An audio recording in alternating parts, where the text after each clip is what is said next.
ओम साई राम। आज मैं सुनाऊंगी श्री साई सचेत्र का अध्याय 18। तो शुरू करती हूँ श्री साई सचेत्र का अध्याय 18। कीर्तनकार दासगणों की वेशभूषा।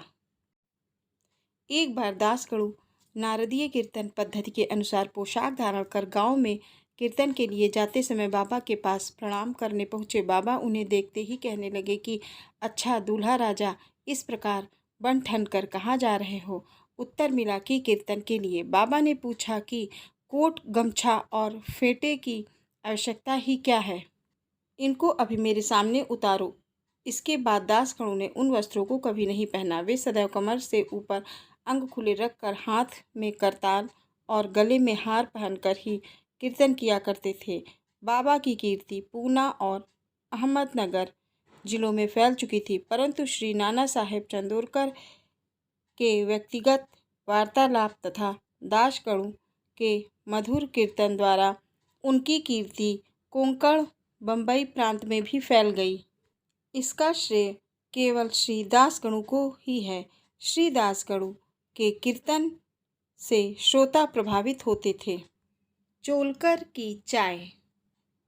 एक बार ठाणे के श्री कौपिनेश्वर मंदिर में श्री दासगणु कीर्तन में श्री साईं बाबा का गुणगान कर रहे थे। श्रोताओं में एक चोलकर नामक व्यक्ति, जो ठाणे के दीवानी न्यायालय में एक अस्थायी कर्मचारी था, भी वहां उपस्थित था। दासगणु का कीर्तन सुनकर वह बहुत प्रभावित हुआ और मन ही मन बाबा के नमन कर प्रार्थना करने लगा कि हे बाबा, मैं एक निर्धन व्यक्ति हूँ और अपने कुटुंब का भरण पोषण भी भली भांति नहीं कर पाता। यदि आपकी कृपा से मैं विभागीय परीक्षा में उत्तीर्ण हो गया तो आपके श्री चरणों में हाजिर होकर आपके निमित्त मिश्री का प्रसाद वितरित करूंगा। भाग्य ने पलटा खाया और चोलकर परीक्षा में उत्तीर्ण हो गया। उसकी नौकरी भी पक्की हो गई। अब केवल संकल्प ही शेष रहा। श्री चोलकर निर्धन तो था ही और उसका कुटुंब भी बड़ा था, अतः वह शिरडी यात्रा के लिए मार्ग व्यय जुटाने में असमर्थ था। श्री चोलकर अपना संकल्प अतिशीघ्र पूरा करना चाहता था, अतः उसने मितव्ययी बनकर अपना खर्च घटाकर पैसा बचाने का निश्चय किया। इस कारण उसने बिना शक्कर की चाय पीना शुरू किया। इस तरह कुछ धन एकत्रित कर वह शिरडी पहुंचा। वहां पहुंचकर उसने बाबा का दर्शन कर उनके चरणों पर गिरकर नारियल भेंट किया तथा अपने संकल्प अनुसार श्रद्धा से मिश्री वितरित की और बाबा से कहा कि आपके दर्शन से मेरे हृदय में अत्यंत प्रसन्नता हुई है। मेरी सभी इच्छाएं तो आपकी कृपा दृष्टि से उसी दिन पूर्ण हो चुकी थी। मस्जिद में श्री चोलकर का आतिथ्य करने वाले श्री बापू साहेब जोग भी उपस्थित थे। जब वे दोनों जाने लगे तो बाबा जोग से इस प्रकार कहने लगे कि अपने अतिथि को चाय के प्याले में अच्छी तरह शक्कर मिलाकर देना।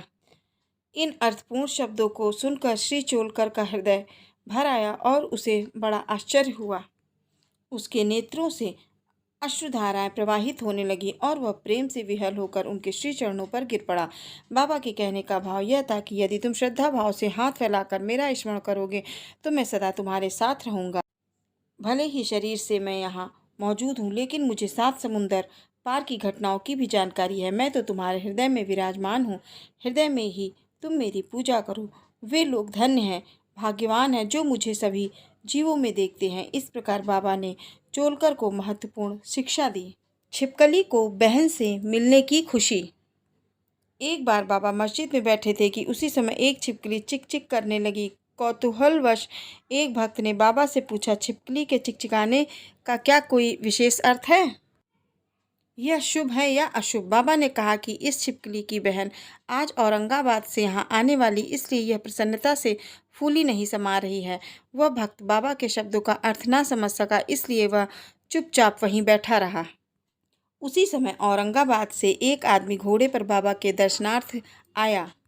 वह तो आगे जाना चाहता था, परंतु घोड़ा अधिक भूखा होने के कारण आगे बढ़ता ही न था। उसने घोड़े के लिए चने लाने हेतु एक थैली निकाली और धूल झाड़ने के लिए उसे भूमि पर फटकारा तो उसमें से एक छिपकली निकली और सबके देखते ही देखते वह दीवार पर चढ़ गई। बाबा ने प्रश्न करने वाले भक्त से ध्यानपूर्वक देखने को कहा। छिपकली तुरंत ही गर्व से अपनी बहन के पास पहुंच गई।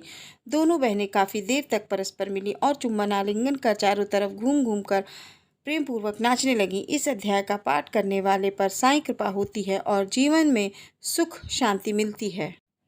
श्री साईं सचरित्र का अध्याय 18 समाप्त हुआ। ओम साईं राम।